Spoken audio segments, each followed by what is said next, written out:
السلام علیکم ورحمۃ اللہ وبرکاتہ۔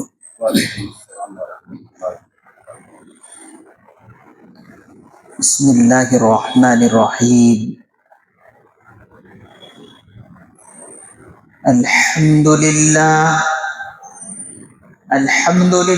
نحمده ونستعینه ونستغفره ونؤمن به ونتوکل علیہ ونعوذ باللہ من شرور انفسنا ومن سیئات اعمالنا، من يهده الله فلا مضل له ومن يضلله فلا هادي له، ونشهد أن لا إله إلا الله وحده لا شريك له،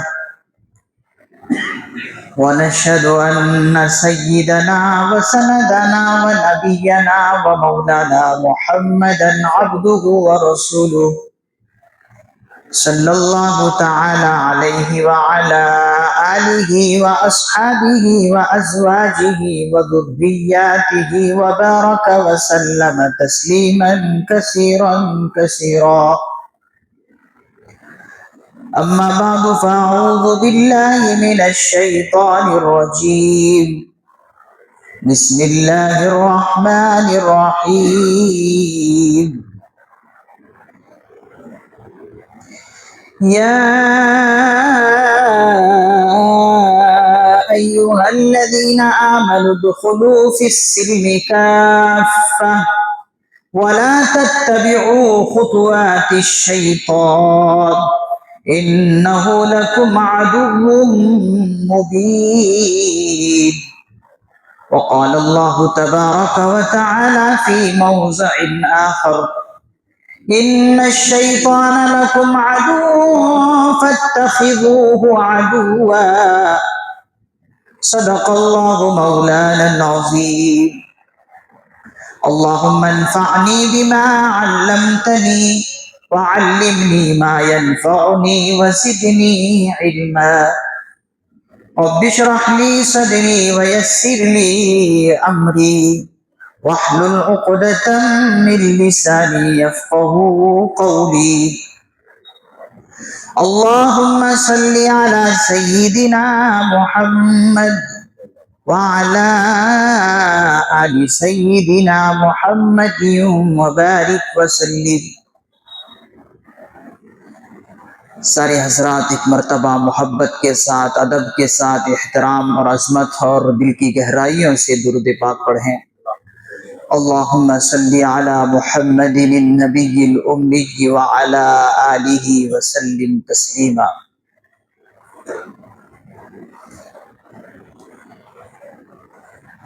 گرامی قدر حضرات، نوجوان دوستوں، بزرگوں اور عزیز ساتھیوں،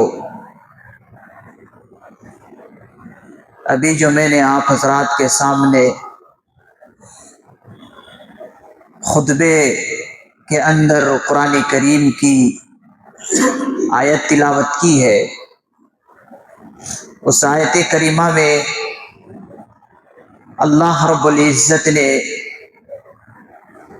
تمام امت مسلمہ کو جس بات کی طرف توجہ دلائی ہے وہ یہ ہے کہ یہ تمام کے تمام مومنوں اسلام کے اندر پورے کے پورے طور پر داخل ہو جاؤ۔ یا ایھا الذین آمنوا ادخلوا فی السلم کافہ، یہ مسلمانوں ایمان کے اندر پورے کے پورے طور پر داخل ہو جاؤ۔ وَلَا تَتَّبِعُوا خُطُوَاتِ الشَّيْطَانِ، اور شیطان کے قدموں کے پیچھے نہ چلو۔ کیوں؟ اللہ رب العزت نے آگے فرمایا اِنَّهُ لَكُمْ عَدُوٌّ مُّبِينٌ، وہ اس لیے کہ وہ تمہارا کھلا ہوا دشمن ہے۔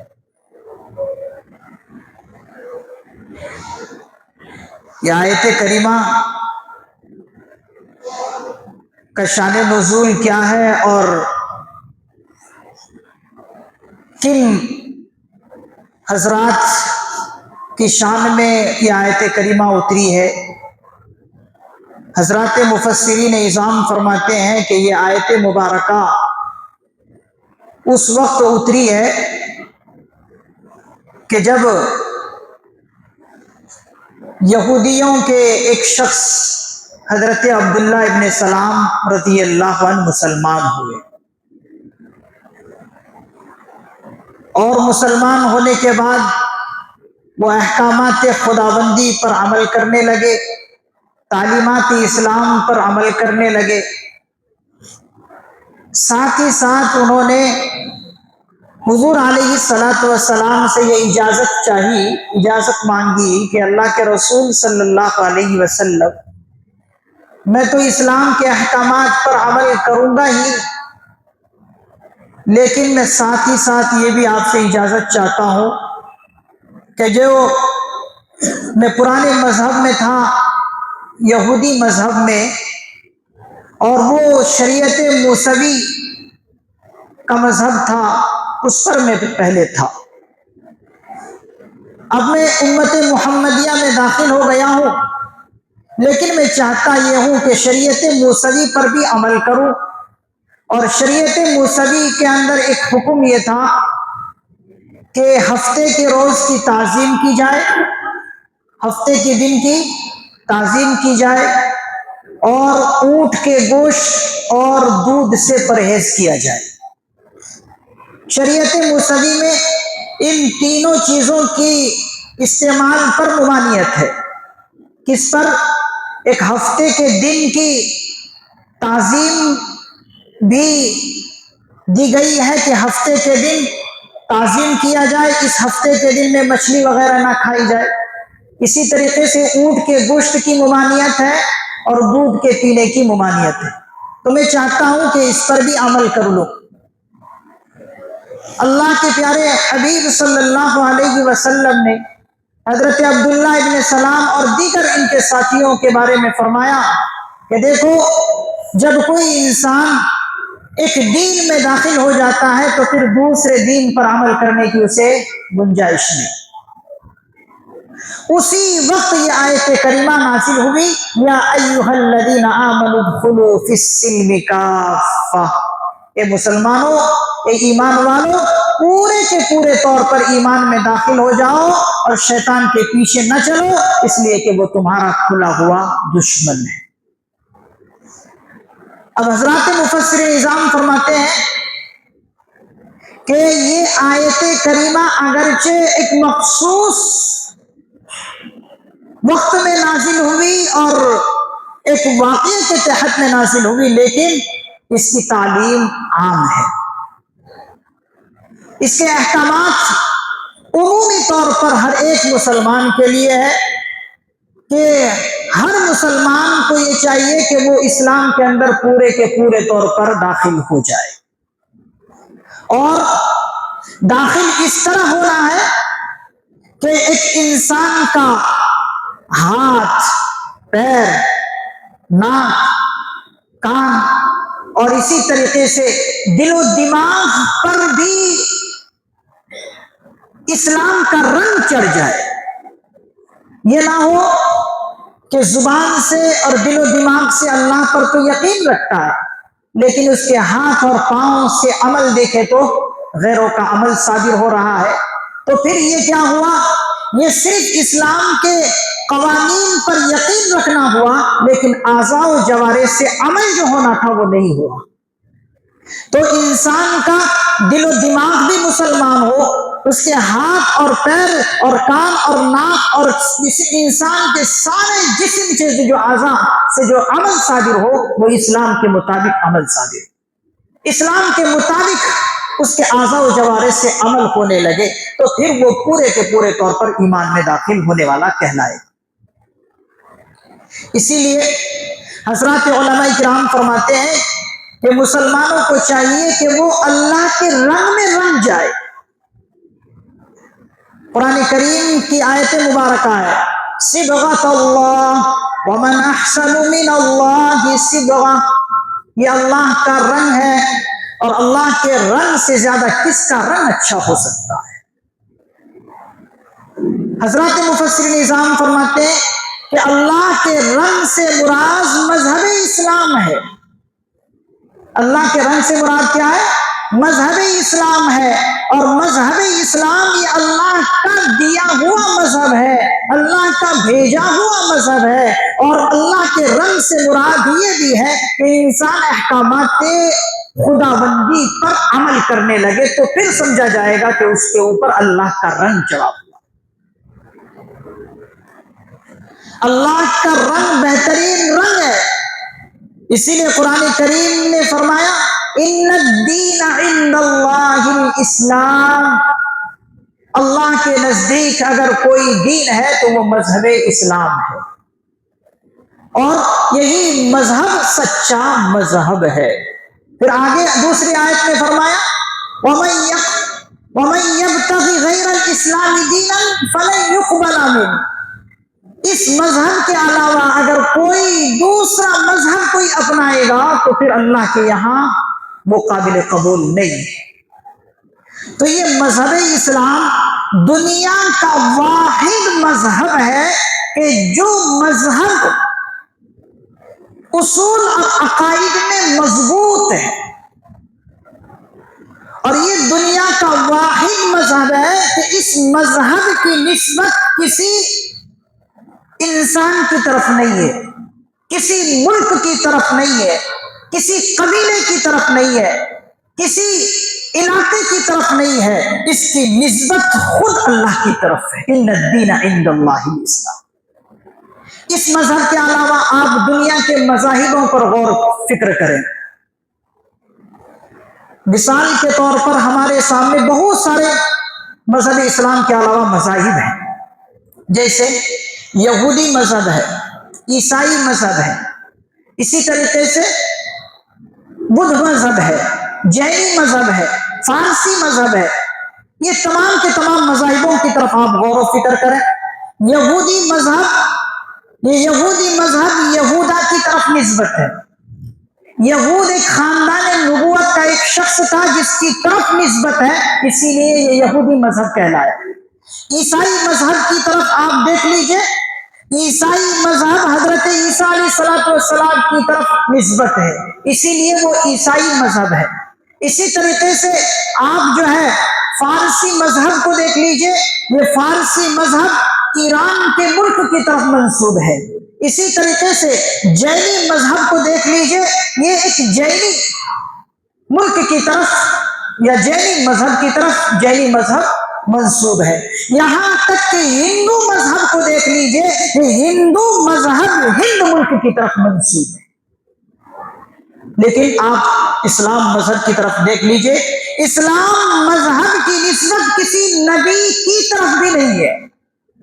آپ کہیں کہ کسی نبی کی طرف اس کی نسبت ہو، اسلام ایسا واحد مذہب ہے کہ اس کی نسبت ڈائریکٹ اللہ کی طرف ہے، کسی نبی کی طرف نہیں ہے، کسی پیغمبر کی طرف نہیں ہے، جیسے کہ یہودی اور عیسائی مذہب کی نسبت ان کے بڑے پیروکار کی طرف ہے۔ تو جب یہ ایسا واحد مذہب ہے تو پھر اس واحد مذہب کی طرف جب اللہ کی نسبت ہے تو پھر اللہ ہی کا رنگ ایک مسلمان پر چڑھنا چاہیے، اس کے اعضاء و جوارح سے ایسا معلوم ہو کہ یہ اللہ کے رنگ کو لیا ہوا ہے۔ اللہ معاف فرمائے، آج کے مسلمان کو آپ دیکھ لیجئے، چلتے ہوئے ایسا محسوس ہوتا ہے کہ یہ مسلمان ہے ہی نہیں، اور اللہ کیا فرما رہے؟ صبغۃ اللہ، ایک مسلمان کے اوپر اللہ کا رنگ چڑھا ہونا چاہیے۔ جیسے اللہ والوں کو آپ دیکھیں، ان پر اللہ کا رنگ چڑھا ہوتا ہے، ظاہراً، باطناً، اجتماعاً، انفرادیاً، ہر اعتبار سے آپ ان کے ہر فعل کو دیکھیں، اللہ کا رنگ چڑھا ہوا ہے۔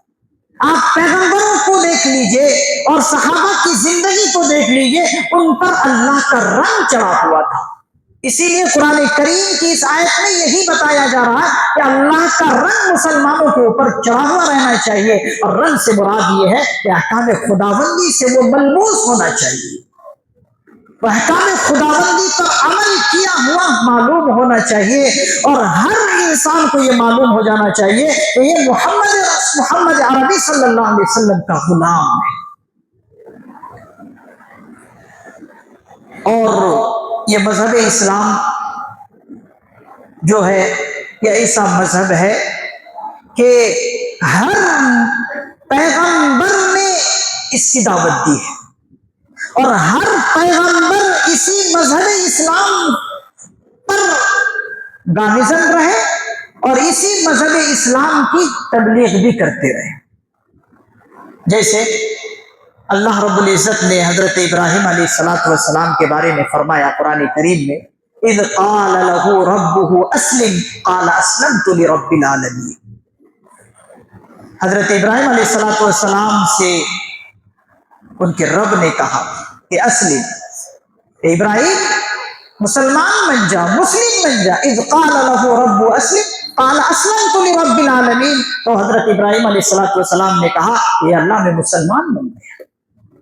معلوم یہ ہوا کہ اس پیغمبر جلیل کا مذہب بھی کیا تھا؟ اسلام تھا۔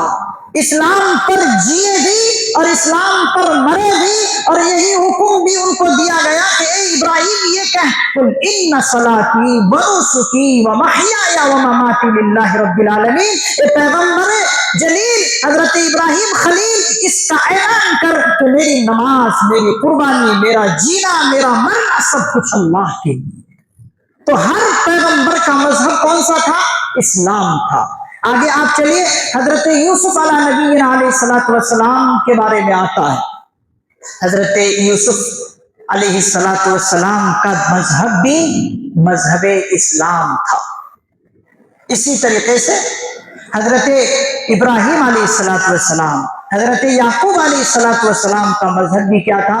اسلام تھا۔ حضرت یوسف علیہ السلام کا مذہب کیا تھا؟ اسلام تھا۔ انہوں نے اللہ سے کیا دعا کی؟ فرمایا قرآن کریم میں آیا توفنی مسلما والحقنی بالصالحین، اے اللہ مجھے مسلم ہونے کی حالت میں وفات دیجیے، توفنی مسلما والحقنی بالصالحین، اور مجھے صالحین لوگوں میں شامل بھی فرما۔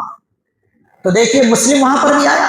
آگے حضرت ابراہیم علیہ السلام اور حضرت یعقوب علیہ السلام کے بارے میں آتا ہے، انہوں نے اپنی اولاد سے نصیحت کرتے ہوئے فرمایا وَوَصَّىٰ بِهَا إِبْرَاهِيمُ بَنِيهِ یعقوب، انہوں نے اپنی اولاد کو بٹھا کر سمجھایا، بجھایا، وصیت اور نصیحت کرتے ہوئے فرمایا کہ میرے بیٹو، ہمارا مذہب بھی اسلام ہی ہے اور تمہارا مذہب بھی اسلام ہی ہے، تم مسلمان ہونے ہی کی حالت میں رہنا اور مسلمان ہونے ہی کی حالت میں مرنا۔ وَلَا تَمُوتُنَّ إِلَّا وَأَنْتُمْ مُسْلِمُونَ، تم ہرگز نہ مرو، ہرگز نہ مرو، شرط یہ ہے کہ تم مسلمان ہو کر مرو۔ تو دیکھیے ہر نبی کا مذہب کیا تھا؟ اسلام تھا۔ اسی لیے یہ دنیا کا واحد مذہب ہے کہ جس مذہب کو لانے والے ہر پیغمبر ہیں۔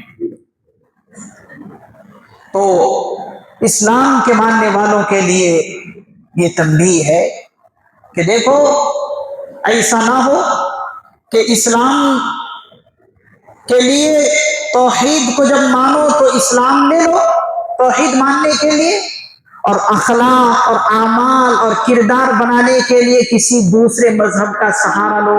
مثال کے طور پر گوتم بدھ کے مذاہب سے کچھ لے لو، یا پھر گرو نانک کے مذہب سے کچھ لے لو۔ ایسا نہیں ہے کہ توحید کو اپنانے کے لیے اسلام سے کچھ لے لو اور اخلاق اور اعمال کو بہتر کرنے کے لیے کسی اور مذہب کا سہارا لو۔ یہ اسلام میں جائز نہیں ہے۔ پورے کے پورے طور پر مسلمان ہی رہو اور مسلمان ہی کے اخلاق بھی اپناؤ۔ میرے عزیزو، یہ آیت کریمہ بہت اہم ہے کہ ہمیں اگر کامیابی اور کامرانی چاہیے تو پھر 100% ہمیں مسلمان بننا پڑے گا۔ آپ چاہیں کہ 95% ہم مسلمان ہوئے اور 95% ہم مسلمان نہ ہو، تو ایسا نہیں۔ اللہ کے محبوب بندے بننے کے لیے 100% مسلمان بننے پڑے۔ اس کو ایک مثال سے آپ سمجھ لیں کہ اگر کوئی انسان، کوئی مسلمان وہ اسلام کا مزہ چکھنا چاہتا ہے، اسلام کا مزہ اور لطف لینا چاہتا ہے، تو پھر اس کو آپ اس طرح مثال سے سمجھیے، جیسے ہمارے گھروں میں ہماری عورتیں کھانا بناتی ہے، قورمہ پکاتی ہے، بریانی بناتی ہے۔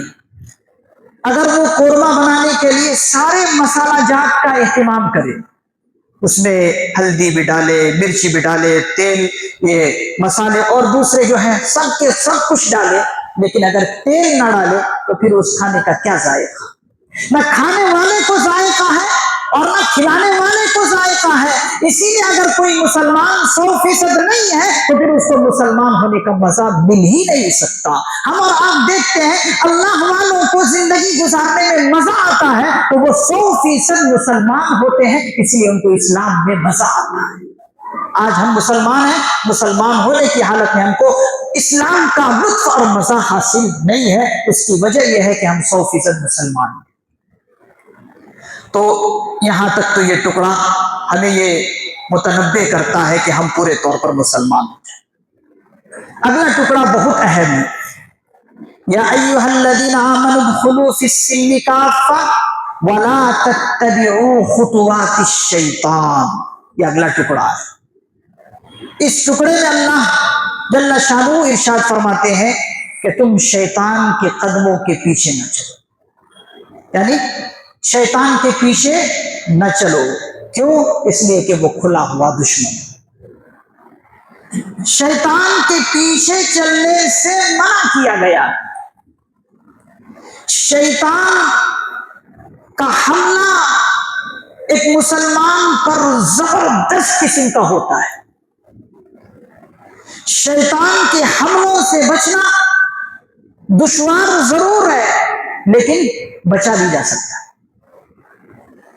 شیطان کے حملوں سے بچنے کی تدبیر ہر وقت ایک مسلمان کو کرنی چاہیے۔ شیطان کے حملے علماء کرام فرماتے ہیں عورتوں کے حملوں سے بھی زیادہ ہیں۔ وہ اس لیے، ایسے تو عورتوں کے حملے بھی بہت مشہور و معروف ہے، اس کے ہیلے اور بہانے بہت مشہور و معروف ہے، لیکن شیطان اس سے آگے ہے۔ وہ آپ کہیں گے کیسے؟ وہ اس لیے کہ اللہ نے عورتوں کے ہیلے بہانے سے پناہ مانگنے کی، دعا کرنے کے لیے نہیں کہا، شیطان کے حملوں سے بچنے کی، پناہ مانگنے کی دعا کے لیے کہا۔ اعوذ باللہ من الشیطان الرجیم۔ اللہ تعالیٰ ارشاد فرماتے ہیں کہ اللہ اے بندو شیطان کے حملوں سے پناہ مانگو۔ تو اسی لیے شیطان کے ہیلے اور بہانے اور مکر و فریب بہت خطرناک ہے۔ بڑے سے بڑے عابد، زاہد، تقوی، پرہیزگار اور اہل اللہ اور صلحاء کو چھوڑتا نہیں ہے۔ علم والوں کو علم کے وسوسے ڈالتا ہے، دولت مندوں کو دولت کے وسوسے ڈالتا ہے، تجارت کرنے والوں کو تجارت کے وسوسے ڈالتا ہے۔ اسی طریقے سے اور جو دیگر لوگ ہیں ان کو ان کے انداز میں وسوسہ ڈالتا ہے شیطان۔ علم والوں کو علم کے ذریعے سے وسوسہ شیطان ڈالتا ہے، اسی لیے اس سے بار بار پناہ مانگنے کی اللہ نے ہم سے تاکید فرمائی۔ یہ زوردار طریقے سے دو چیزوں کے ذریعے سے حملہ کرتا ہے۔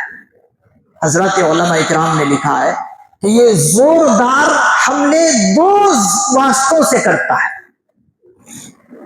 توجہ کے ساتھ سنیں اور دل کے کانوں سے سنیں کہ کیا علماء لکھتے ہیں۔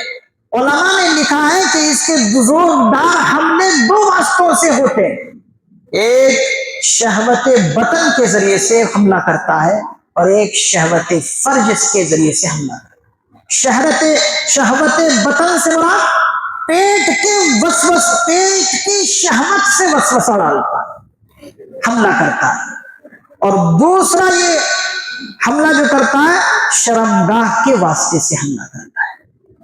پیٹ کے ذریعے سے کیسے حملہ کرتا ہے کہ انسان کو اتنا وہ مغلوب کر دیتا ہے کہ اس کے درمیان حرام اور حرام کی تمیز ختم ہو جاتی ہے. بس ایک انسان کو بس ہوس ہوس ہوس ہرس، دنیا کی ہرس، دولت کی ہرس، گھر بار کی ہرس، گاڑی اور بنگلے کی ہرس میں لگا دیتا ہے، حلال اور حرام کی تمیز ختم کر کے رکھ دیتا ہے. یہ ایک زوردار حملہ اس کا اس واسطے سے ہوتا ہے. اور دوسرا حملہ شرمگاہ کے ذریعے سے کرتا ہے.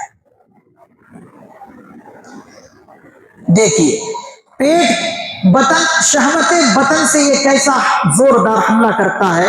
اس پر ایک واقعہ آپ سنیں، بہت عبرتناک واقعہ ہے. اور بڑے عابد اور زاہد کو اس نے اپنے چنگل میں لیا اور اپنے جال میں پھنسایا.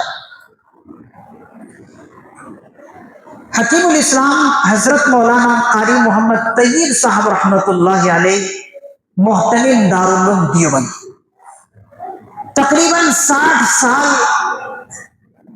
تک کا اہتمام انہوں نے دارالعلوم کا سنبھالا. انہوں نے اپنے خطبات حکیم الاسلام کے اندر ایک واقعہ عبرتناک لکھا ہے. حضرت نے ایک واقعہ لکھا ہے بنی اسرائیل کے ایک عابد اور زاہد شخص کا، تقوی اور پرہیزگار شخص کا، اور وہ بنی اسرائیل کا شخص تھا. واقعہ آپ سنیے اور توجہ کے ساتھ سنیے کہ یہ اپنے وقت کے بہت مشہور و معروف زاہد اور عابد اور متقی اور پرہیزگار شخص تھا بنی اسرائیل کا. اور دور دور تک لوگ ان کے پاس آتے، کبھی پانی لے کر آتے، کبھی فلاں چیز لے کر آتے، دم کراتے، اور اس طرح سے جو ہے بہت مشہور و معروف ہو گئے اور بڑے بڑے لوگ ان کے معتقد ہو گئے. کہتے ہیں کہ 2 بھائی تھے اور 2 بھائی کی ایک نوجوان بہن تھی. 2 بھائی تھے، ان 2 بھائیوں کو ایک سفر درپیش ہوا، سفر پر جانا پڑ گیا اور وہ سفر لمبا تھا. فرماتے ہیں کہ کئی سال کا وہ سفر تھا اور ان کی نوجوان بہن ہے. اس بہن کے بارے میں یہ 2 بھائی سوچ رہے کہ ان کو رکھ کر جائے تو کہاں جائے، کوئی ان کے آگے پیچھے نہیں.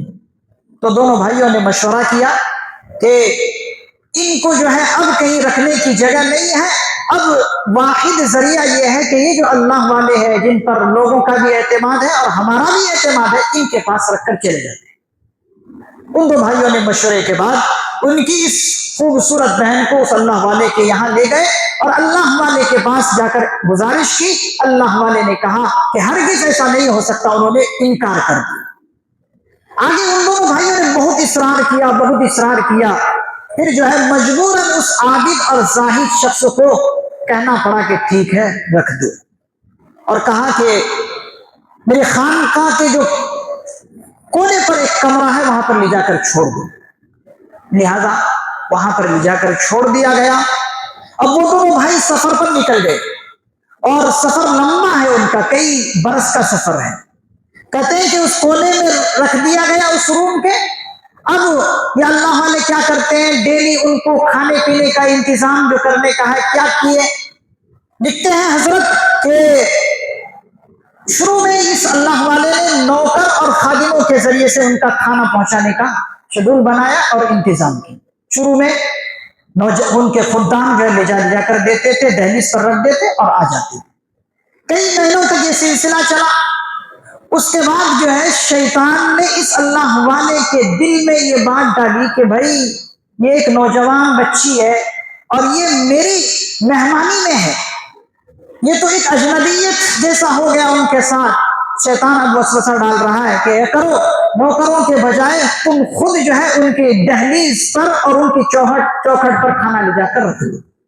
یہ اللہ والا شروع میں یہ کرنے لگا کہ چوکھٹ پر لے جا کر کھانا رکھ دیتے اور آ جاتے. وہ نوجوان بچی کھا لیتی، چوکھٹ پر دہلیز پر لا کر بنتر رکھ دیتی اور یہ اللہ والے لے کر آتے. کہتے ہیں کہ یہ سلسلہ کئی مہینوں تک چلا. پھر چلنے کے بعد پھر شیطان ان کے دل میں وسوسہ ڈالتا ہے کہ یہ تو مہمان کی ناقدری ہے کہ ان کو بالکل اکیلے تلے تنہا چھوڑ دینا.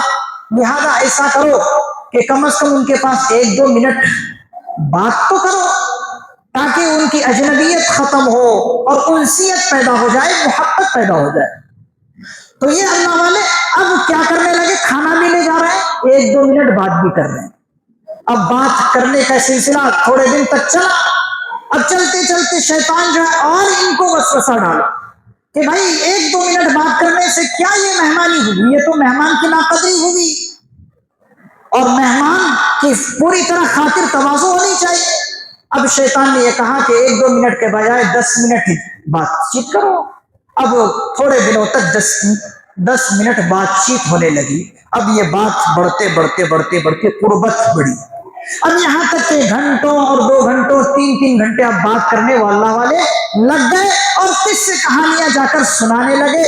یکایک ایسا ہوا کہ شیطان نے ان دونوں کے اندر اتنی قربت بڑھا دی، محبت بڑھا دی کہ اب وہ اللہ والے بدکاری پر اتر آئے۔ اس اللہ والے نے اس نوجوان بچی کے ساتھ بدکاری کی، زنا کا عمل ان سے صادر ہو گیا۔ اب جب زنا ہوگا تو پھر ہونا کیا ہے، اب وہی ہونا ہے کہ جو ایک عورت اولاد ہونے کا ذریعہ بنتی ہے۔ تو اب کیا ہوا، اب حمل تک یہاں ٹھہر گیا۔ اب اس اللہ والے کو پریشانی ہوئی، ارے یہ کیا ہوا، یہ دیکھیے شیطان کہاں سے کہاں تک پہنچایا، یہاں تک کہ حمل ٹھہر گیا۔ اب اس نے اس اللہ والے نے دیکھا کہ اب میری تو ہر طرف تھو ہوگی، لوگ میری طرف آتے تھے، رجوع کرتے تھے، مجھے مخترع سمجھتے تھے، پیشوا سمجھتے تھے، اور ہر ناقص میرے پاس آتے تھے، اب میرا کیا ہونا۔ تو اس اللہ والے کو شیطان یہاں تک لے آیا کہ اب اس کے دل میں یہ ڈال رہا ہے کہ اب اس عورت کو قتل کیے بغیر چارہ نہیں، اس نوجوان بچی کو قتل کیے بغیر چارہ اور کوئی چھٹکارا نہیں ہے۔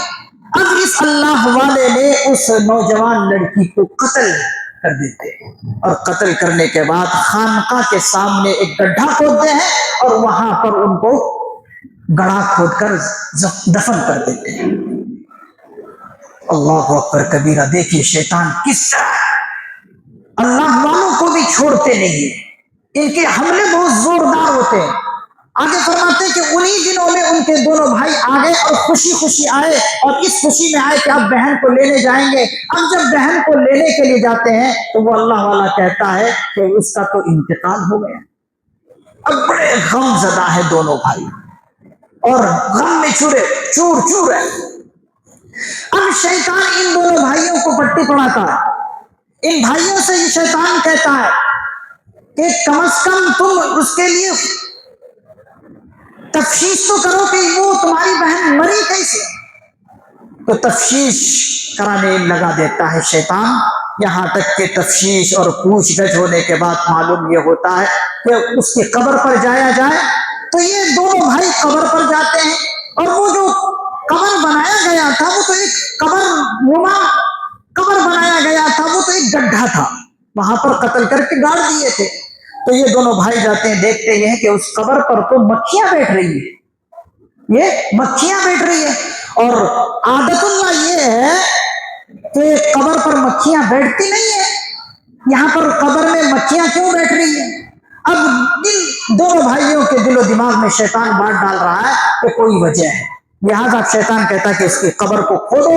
اب وہ دونوں بھائی قبر کو کھودتے ہیں، دیکھتے یہ ہے کہ اس میری بہن کو تو کسی نے قتل کیا ہے، یہ تو مقتولہ ہے، اس کو قتل کسی نے کیا ہے۔ اب چھان بین کے بعد اب یہ دونوں بھائی اس اللہ والے کے پاس پہنچتے ہیں اور پوچھتے ہیں کہ بتاؤ ماجرا کیا ہے، سچ سچ بتاؤ۔ اب وہ کیا کرنا، اب جو ہے اپنا پورا ماجرا بیان کرتا ہے کہ میرے سے غلطی ہوئی، میں نے تمہاری بہن کو قتل کر دیا۔ اب کیا ہونا یہی کہ اب ان دونوں بھائیوں نے اس اللہ والے کو پکڑا اور دونوں پیروں میں رسیاں باندھی اور پورے علاقے میں گھمایا پھرایا، لوگوں نے تھو تھو کیا، یہاں تک کہ آخر وقت میں اس اللہ والے کو پھانسی پر لٹکا دیا۔ تو یہ حشر ہوتا ہے ان لوگوں کا جو شیطان کے پیچھے چلتے ہیں۔ دیکھیے کہاں سے کہاں شیطان نے اس اللہ والے کو پہنچایا اور اس قدر اس کی بے حرمتی کرایا اور اتنا تھو تھو کرایا کہ پھانسی پر لٹکا کر اس شیطان نے چھوڑا۔ قرآن کریم نے سچ کہا، یا ایھا الذین آمنوا ادخلوا فی السلم کافۃ ولا تتبعوا خطوات الشیطان، کہ شیطان کے پیچھے نہ چلو، انہ لکم عدو مبین، اس لیے کہ وہ تمہارا کھلا ہوا دشمن ہے۔ تو شیطان اتنا کھلا ہوا دشمن ہے کہ وہ ہر کس و ناکس کو اپنی جال میں لے لیتا ہے، ہر عابد زاہد اور گناہگار ہر ایک کو اپنی جال میں لے لیتا ہے۔ اس لیے قرآن کریم نے کہا کہ اس سے بچنے کے لیے ہر وقت دعا کرو۔ میرے عزیزو، شیطان زوردار حملہ دو طرح سے کرتا ہے، ایک شہوت بطن سے کرتا ہے اور ایک شرمگاہوں کے ذریعے سے حملہ کرتا ہے۔ دیکھیے یہاں پر شیطان نے اس کی شرمگاہ سے اس طرح حملہ کرایا کہ اس کو بے عزت اور ذلیل اور خوار کر کے رکھ دیا۔ ہمیں چاہیے کہ ہم اس قرآن کریم کی آیت مبارکہ کو پوری طرح سمجھیں اور پورے کے پورے طور پر اسلام میں داخل ہونے کی کوشش کریں۔ اللہ تعالیٰ سے دعا ہے کہ اللہ تعالیٰ ہمیں اس عبرتناک واقعے سے سبق لینے کی توفیق نصیب فرمائے اور اپنی زندگی میں ہر ایسے کام کرنے سے اللہ ہماری پوری حفاظت فرمائے جو ذلت اور رسوائی کا سبب بنے۔ وآخر دعوانا الحمدللہ رب العالمین۔ سنتوں سے فالو۔